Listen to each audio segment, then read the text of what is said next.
بسم اللہ الرحمن الرحیم۔ السلام علیکم ناظرین محترم، یہ آپ جو خوبصورت سا دروازہ دیکھ رہے ہیں ماشاءاللہ یہ مسجد النبی شریف میں، یہ مسجد النبی شریف کے صحن میں ہے۔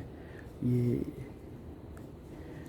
دور عثمانی میں یہ لگایا گیا تھا اور یہ گیٹ کا نام ہے باب سیدنا عثمان بن عفان رضی اللہ تعالیٰ عنہ۔ یہاں سے ہم جب باہر کی جانب جاتے ہیں تو یہ شمال کی طرف نکلتا ہے، اور اس طرح جائیں گے تو سامنے یہ حرم قدیمہ کا جہاں پہ روضہ رسول صلی اللہ علیہ وآلہ وسلم ہے۔ ماشاءاللہ، سبحان اللہ، کیا خوبصورت منظر ہے مسجد النبی شریف کا۔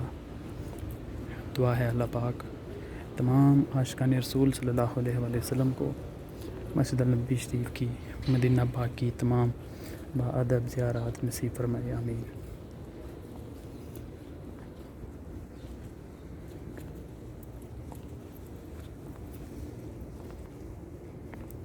پورے حرم شریف میں مسجد النبی شریف کے صحن میں یہ اسی طرح یہ سبز قالین بچھائے گئے ہیں، اور ان پہ یہ دیکھیے یہ جو کرونا SOPs ہیں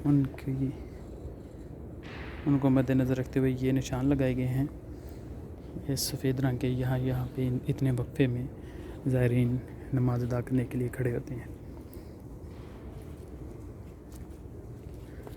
یہ آپ دیکھ رہے ہیں جو یہ مسجد النبی شریف میں یہ قبہ ہے، اور ان کی تعداد مسجد النبی شریف میں غالباً 27 ہے، اور ان کو دن میں 3 دفعہ کھولا جاتا ہے۔ ماشاءاللہ یہ بہت ہی قیمتی لکڑی سے یہ بنایا گیا ہے، سبحان اللہ۔ دعا ہے اللہ پاک آپ کو اس در رسول صلی اللہ علیہ وسلم کی باادب حاضری نصیب فرمائے، آمین۔